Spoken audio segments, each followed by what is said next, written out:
Y decimos amén.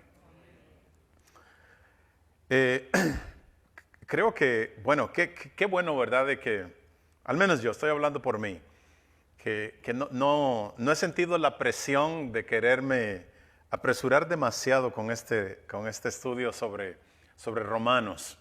Espero que no haya presión, ¿verdad? No creo que haya alguien, bueno, ¿cuándo vamos a terminar? Pero me gusta de que no haya presión porque podemos o puedo dedicarle tiempo a esas cosas que necesitan, podríamos decir, un poco más de atención o que las entendamos. Y es tan bonito, ¿verdad? Cuando hemos dicho, cuando le seguimos extrayendo a lo que Dios dijo en su palabra, no que lo vamos a llegar a comprender en una totalidad, ¿verdad? Porque cuán grande es la mente de Dios y su sabiduría. Pero seguimos hablando en este capítulo 8 de Romanos acerca de nuestra seguridad. Y para ser más específico, estamos hablando de la seguridad de nuestra salvación. Ese es el tema. Creo que para hoy estaré dando solo un tipo de introducción sobre esta parte. Y no sé cuántas semanas nos va a llevar sobre este asunto de la seguridad de la salvación. O qué tan segura es nuestra salvación. Por el tremendo, ¿verdad? Hay un tremendo debate por ahí, o siempre lo ha existido. Pero quiero que vaya de nuevo, regresemos del versículo 28 hasta el 30.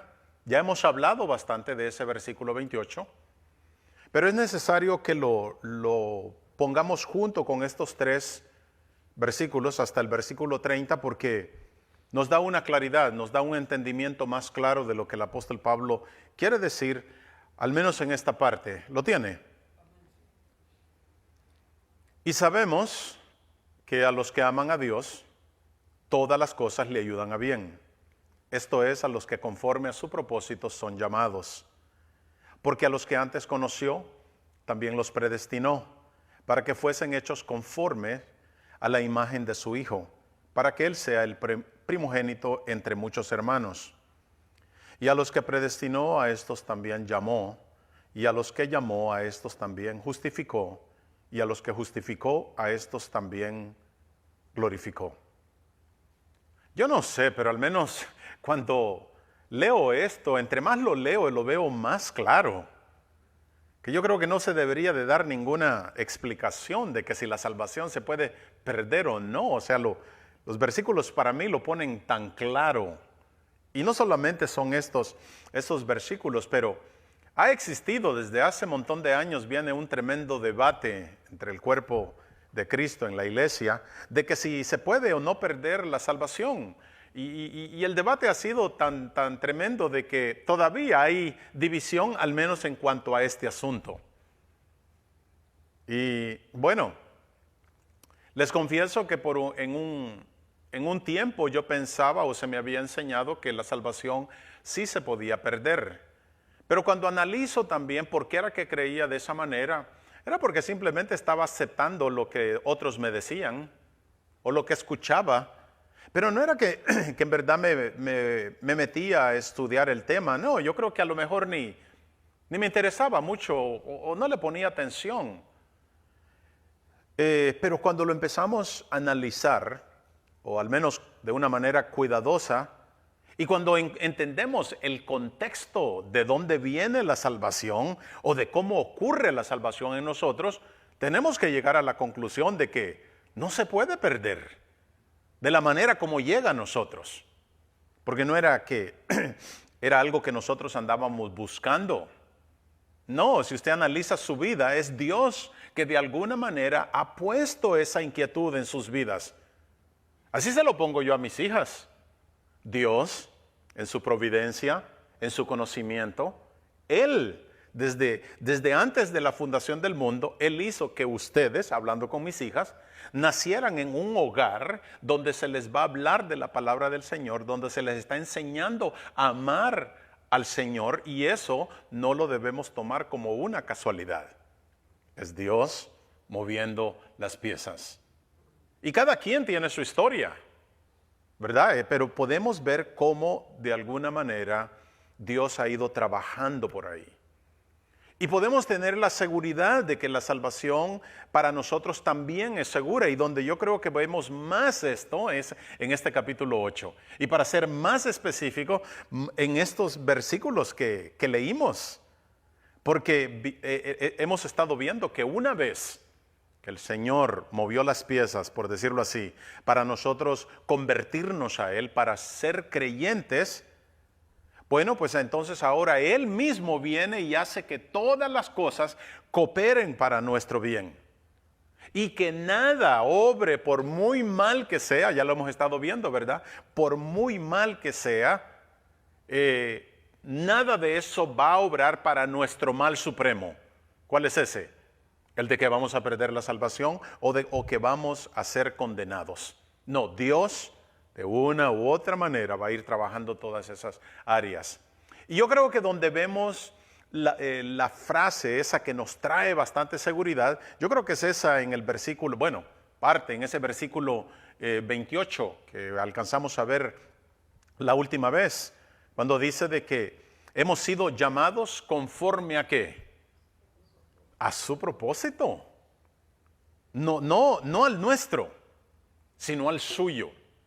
Y yo creo que eso entonces es lo que viene a ser la diferencia en todo este asunto. Nosotros podemos estar seguros porque Dios nos ha llamado conforme a su plan, conforme a lo que Él propuso en su corazón, en Él mismo. Él tiene un plan y lo ha venido desarrollando a su tiempo. Y lo que hemos visto también en estos versículos es que vemos al Hijo de Dios, vemos también al Espíritu de Dios, que ellos también están intercediendo para que ese propósito, para que ese llamado se cumpla en cada uno. No necesariamente nuestro propósito, para que el propósito de Dios se cumpla. Siempre el enfoque tiene que ser Él. Y eso nos viene a dar una tremenda seguridad, una tremenda garantía. Porque para que su propósito se efectúe o ocurra en nosotros, se necesita de la intervención de su Hijo y de su Espíritu Santo. Ni siquiera depende de nosotros. Es Él. Y para mí esto es muy importante que nosotros lo entendamos porque lo he dicho en otras ocasiones. Si un cristiano no está seguro ni siquiera de su salvación, créame que no va a dar mucho efecto. Y las personas dicen por ahí, saben leer lo que hay en nuestro rostro. Y cuando hay seguridad, también ellos lo saben captar. Y qué mejor, ¿verdad?, que hablarle a una persona con toda esa seguridad de que nosotros podemos estar salvos en el Señor. Podemos ser salvos y no dudar. Qué triste de veras, es feo pensar de que nos vamos a dar cuenta si somos salvos o no hasta que lleguemos, hasta que el Señor diga sí o no. Eso es vivir el Evangelio de una manera muy insegura. Y toda persona insegura, créame que no va a dar el fruto que el Señor espera de nosotros. Y eso es lo que vemos, miren, estos versículos. ¿Por qué el propósito? Porque Él dice que a los que antes conoció, solo para ir avanzando, a los que antes conoció también los predestinó para que fuesen hechos conformes a la imagen de su Hijo. He ahí la meta. Aunque claro, ¿verdad? La finalidad es para que nosotros seamos glorificados, para que todo sea salvo en nosotros, para que todo sea perfecto. Ese es el llamado final.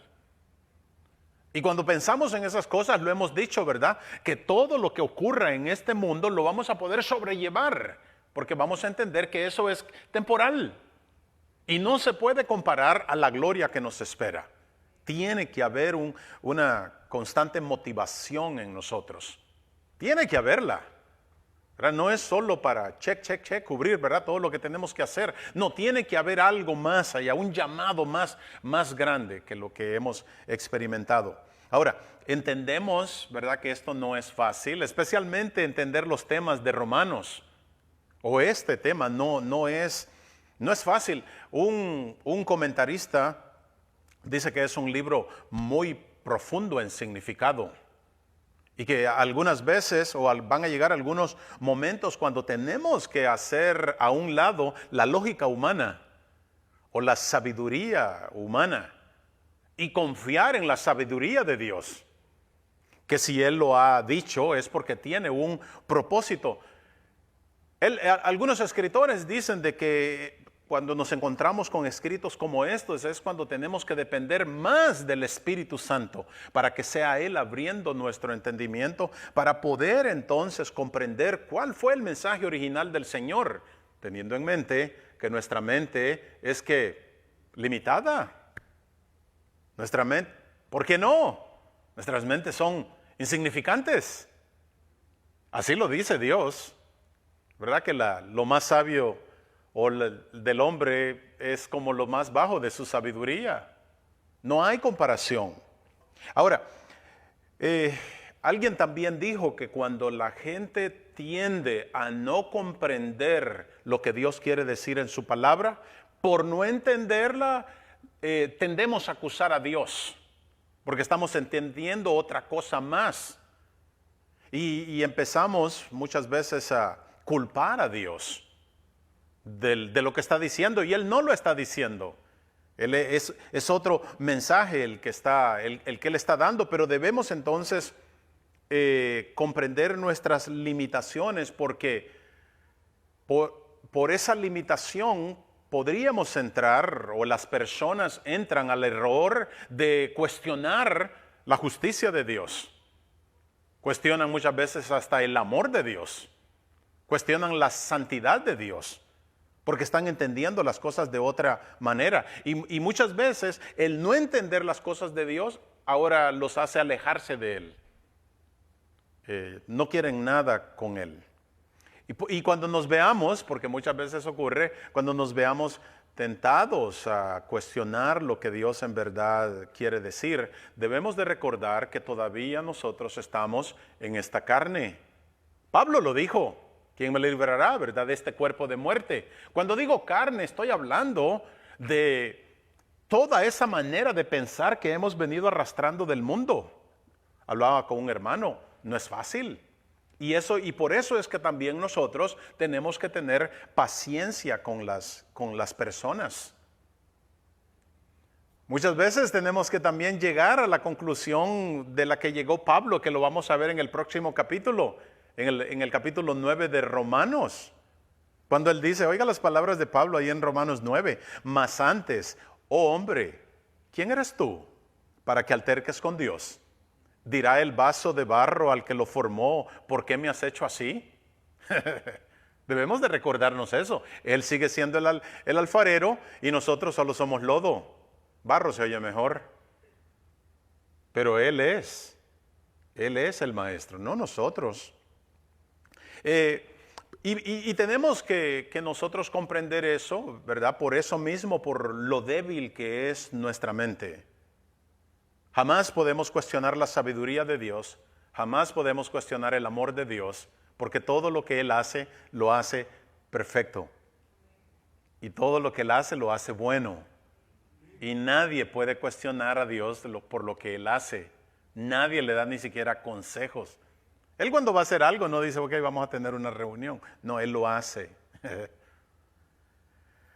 Por eso alguien dijo de que si nosotros no tenemos la capacidad para entender las profundidades de Dios, tenemos entonces que acudir a la misma fe que Él nos da. ¿Dónde vemos ese ejemplo? ¿Se acuerda allí en Hebreos, en el capítulo 11, el versículo 3, cuando empieza a hablar el escritor acerca de la fe? Oiga cómo lo pone en el versículo 3, dice, por la fe entendemos haber sido constituido o formado el universo por la palabra de Dios, de modo que lo que se ve fue hecho de lo que no se veía. Eso nos da a nosotros una paz, al menos a mí me la da, para ya no tener que yo estar pensando a ver qué fue lo que ocurrió allá en la creación. No. Esto viene a darme una tremenda paz que cuando yo leo Génesis capítulo 1 y versículo 1 y me dice que en el principio creó Dios los cielos y la tierra, lo creo. ¿Por qué? Porque ninguno de nosotros estuvimos ahí.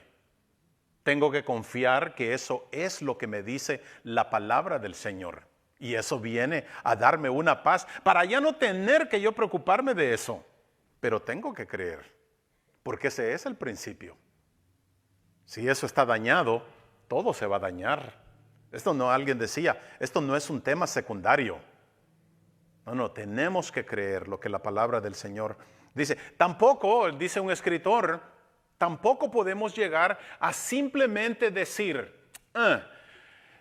yo creo que lo que eso quiere decir es esto. O yo pienso que esto es lo que quiere decir. Por el hecho de que no lo entendemos. Y cuando entramos en ese tipo de pensamiento, créame que lo vamos a dañar todo. Porque ahora entonces eso es lo que usted piensa y ahora tengo que escuchar lo que el otro piensa y después lo que el otro piensa y eso es interminable. ¿Por qué mejor no entender, verdad, lo que dice el Señor en su palabra? Pero bueno, en los versículos que leímos, Dios hace lo que podemos ver ahí, lo que Él hace ¿para qué? Para cumplir su propósito. Ese es el enfoque. Nosotros no somos los héroes de la película, Él es. Ese es el propósito, el que nosotros también debemos de ir siguiendo, de que su propósito se cumpla en nuestras vidas. Y con eso entonces en mente podríamos decir, o podemos decir, que cuando se trata de ser cristianos, no fuimos nosotros los que decidimos. No, Él ya lo había decidido, Él lo decidió de acuerdo a su plan. Él ya tenía un plan. De antes que saliera esta idea del mundo, Él ya tenía un plan. Y yo creo, vaya conmigo por favor, abra sus Biblias ahí en Efesios, en el capítulo 1 de Efesios. Ahí vemos bastante de esto. Comenzando ahí más o menos por el versículo 3, un versículo muy conocido. Podemos leer seguido hasta el versículo 5. ¿Lo tiene? Efesios 1, del versículo 3 al 5, pero vamos a ir tocando unos cuantos versículos ahí. Dice, vea cómo comienza, dice, bendito sea el Dios y Padre de nuestro Señor Jesucristo, que nos bendijo con toda bendición espiritual en los lugares celestiales en Cristo. Oiga el versículo 4, según que dice ahí, nos escogió en Él antes de la fundación del mundo para que fuésemos santos y sin mancha delante de Él. Ve el versículo 5. En amor, habiéndonos ¿qué? Vuelve otra vez esa palabra, no sé por qué luchan tanto las personas con esto. Para ser adoptados hijos suyos por medio de Jesucristo. ¿Se acuerda que hablamos de eso? Adoptado no es en el sentido que nosotros lo vemos. Pobrecito, no tenía nadie. No, vimos que el adoptado muchas veces podía tener mejores privilegios con el hijo verdadero, porque con el hijo verdadero, pues, ¿qué voy a hacer? Ya lo tengo. Pero el adoptado se escogía. Y eso es lo que, en esa manera lo tenemos que ver con el Señor. ¿Qué dice? Predestinados para ser adoptados hijos suyos por medio de Jesucristo. Bueno, mira eso, según el puro afecto ¿de quién? De su voluntad, de su corazón, de sus deseos. No le busque más al asunto. Si Dios lo escogió a usted fue porque Él quiso nada más. Eso fue todo. No es que usted calificó, no es que yo califiqué. No, fue que a Él le plació. Eso es.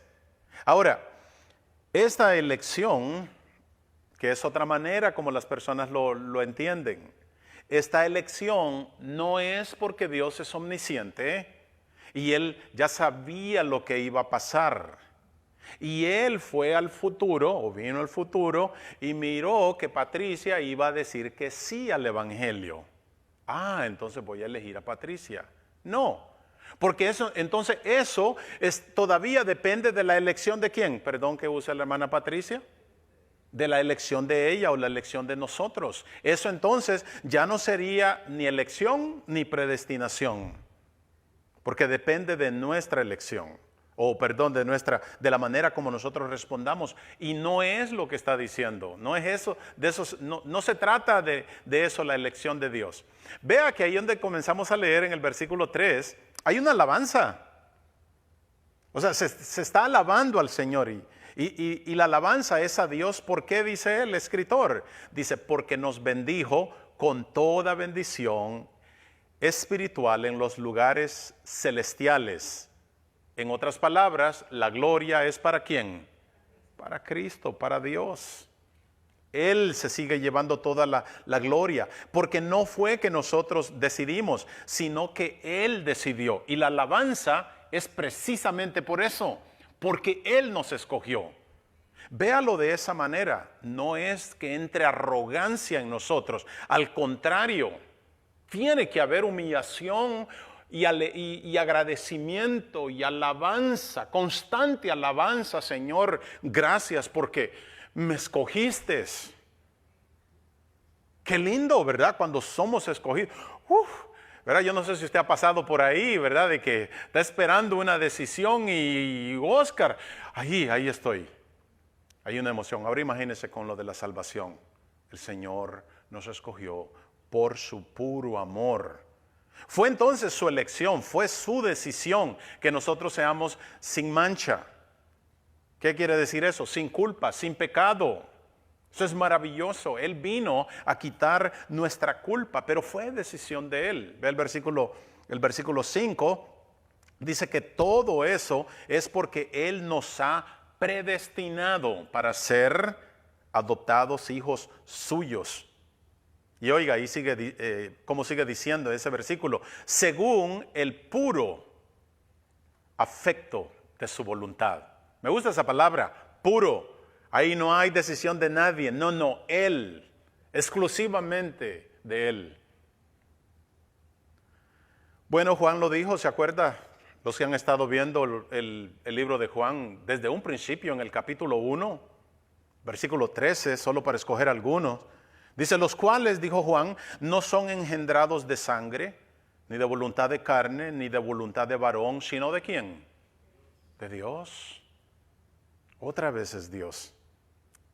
Nuestra seguridad entonces, mire qué cosas, no está en nosotros, porque ni siquiera está basada en nuestra capacidad para poder guardar la salvación, para poder sostenerla, porque ni para eso tenemos capacidad.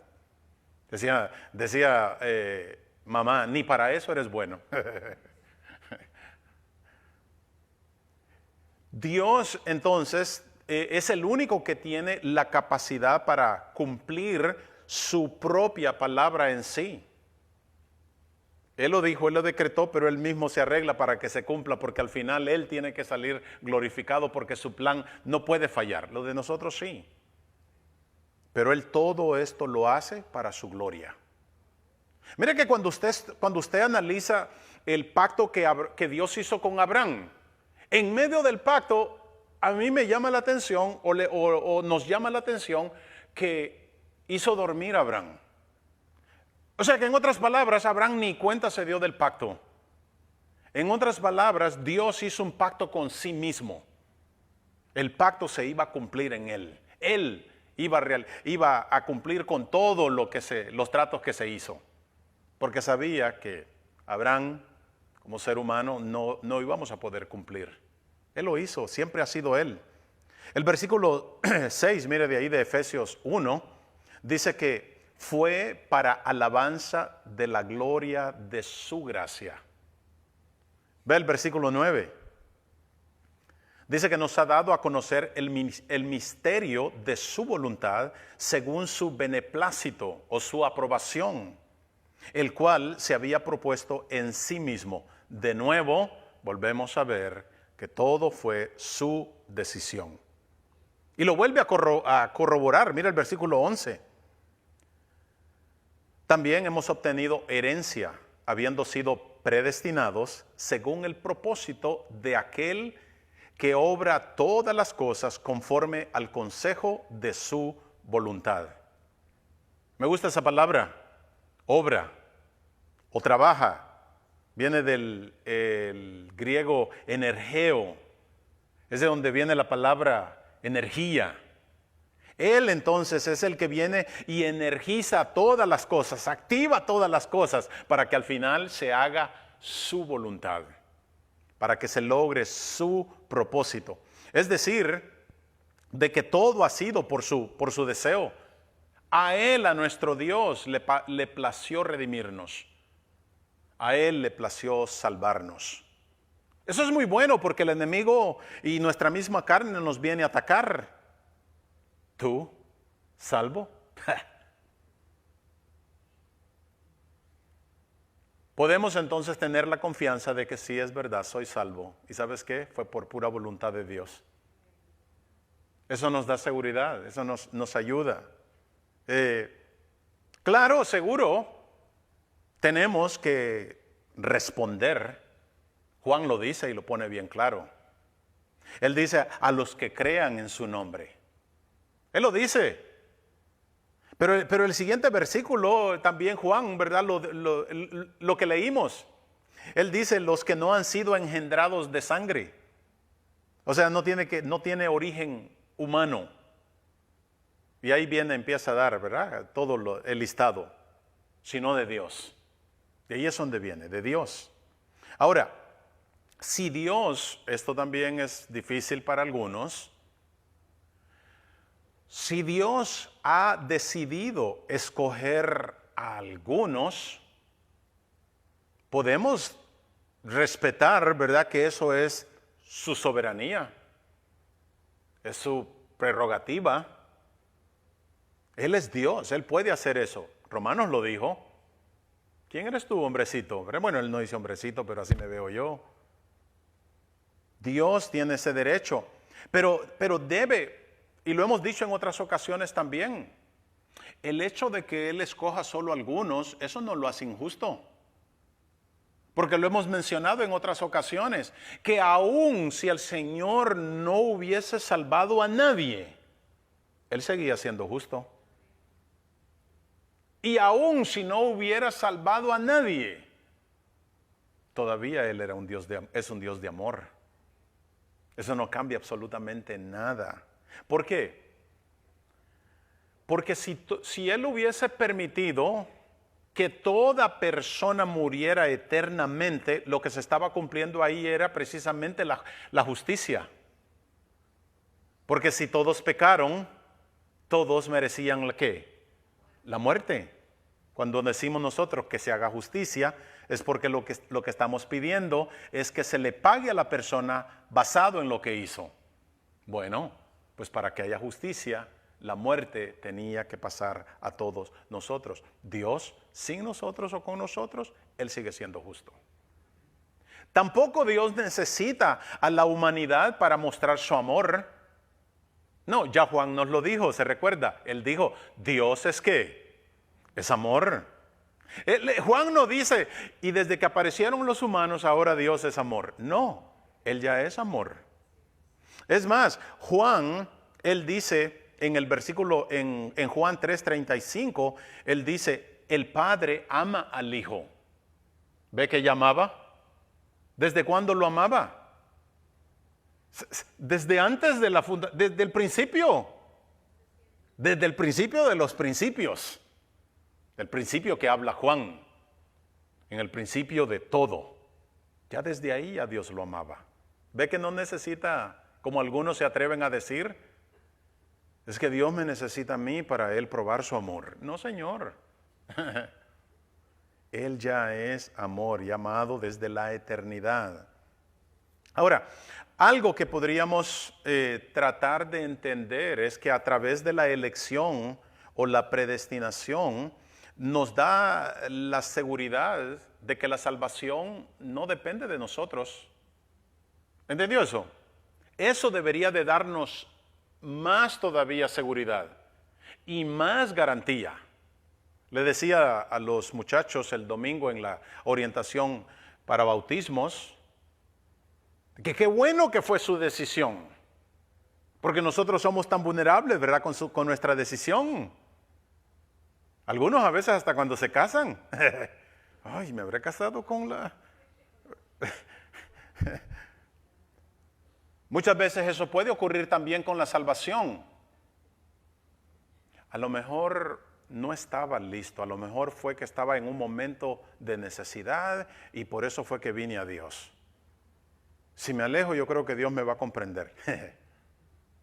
Qué bueno que es Dios entonces quien nos escoge. Ahora, ¿por qué eso es bueno también?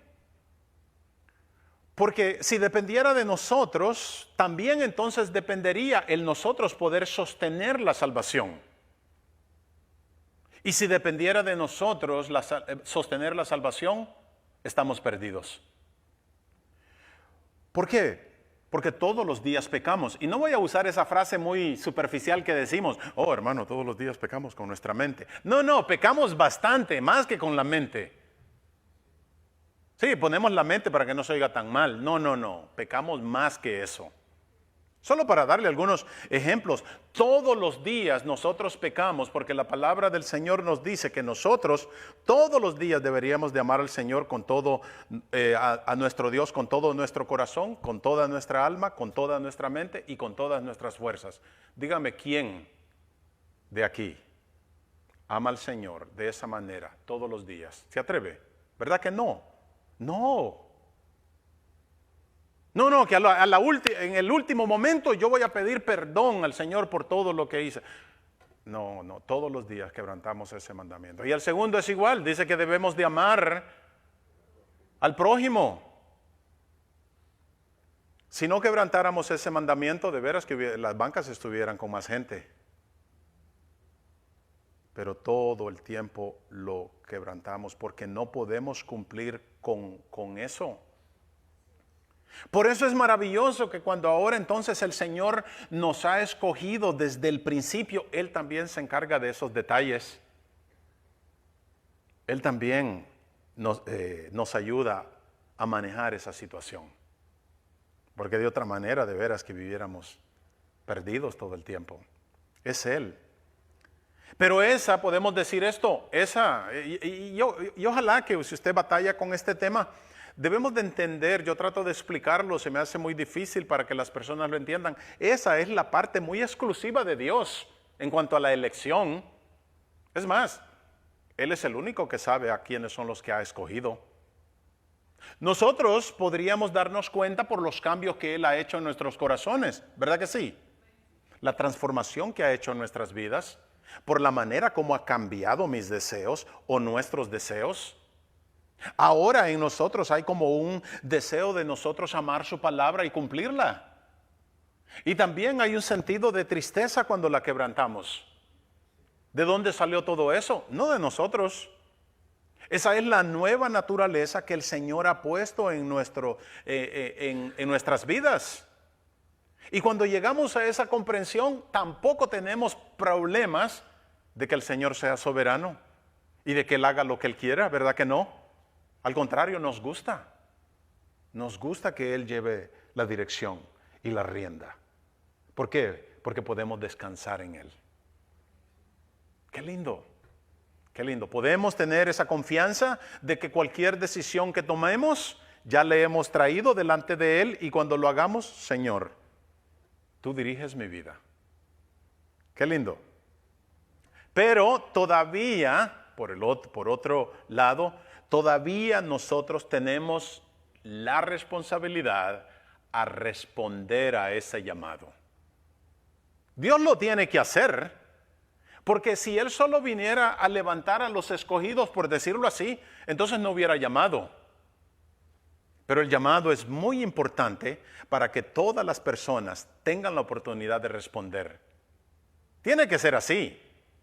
Es como usted, por muy obediente que sea su hijo, usted le va a decir, mira, si te portas mal, esto va a ocurrir. Es necesario que lo sepa. ¿Ve? Es lo que está ocurriendo aquí. Tiene que haber un llamado y podemos ver que la palabra del Señor está llena de estas advertencias de que tenemos que responder. Pero estas dos grandes verdades son las que encontramos en la palabra del Señor. Por un lado, Dios, en su soberanía, Él dice, venid a mí todos los que están cargados y cansados. ¿De quién es esa responsabilidad? De nosotros. Si nos está llamando a venir, es que tenemos que tomar una decisión. Pero por otro lado, entonces también el mismo Señor dice, ninguno puede venir a mí si el Padre no lo trajere. Pero eso entonces es lo que nosotros vemos en la palabra. Son dos verdades, dos realidades que van mano a mano. Nuestra responsabilidad, la parte nuestra, al final, nuestra responsabilidad es de que acudamos a ese llamado, que respondamos a ese llamado. Esa es nuestra responsabilidad. Y olvidarnos no necesariamente de que Dios es el que elige, eso nos ayuda en una manera personal porque fue Dios quien me eligió. Pero cuando se trate de yo ir a evangelizar a las personas, yo tengo que verlas a todas como elegidas. Dios es el que va a decidir, pero los medios siguen siendo los mismos. La persona tiene que oír la palabra para poder entonces tener fe, para creer. Ese es el trabajo. Tiene que pasar, es el mismo proceso. En esa elección es lo maravilloso, que Dios entonces también todavía sigue usando los medios. En esa elección, la persona elegida, Dios va a llamar a alguien para que vaya y le dé ese mensaje y que esa elección se complete. Dios no quebranta su proceso. Podemos verlo de esa manera. En todo Él nos envuelve, no solamente a responder al llamado, sino también para ser parte del proceso, a que su elección se complete. Amén. Bueno, les dije que quería dar la introducción, pero no, ni a eso llegué. Pero podríamos solo terminar preguntándonos, ¿cómo podría un hombre, un ser humano, tomar una decisión por Dios? ¿Cómo? Especialmente, mire, cuando dice lo que dice Primera de Corintios, capítulo 2, versículo 14, muy conocido, dice que el hombre natural, o sea, el que no ha tenido nada con Dios, que no tiene el Espíritu de Dios, dice, no puede percibir las cosas que son del Espíritu de Dios. ¿Por qué? Dice, porque para él son locura. En otras palabras, él ahí lo dice, no las puede entender.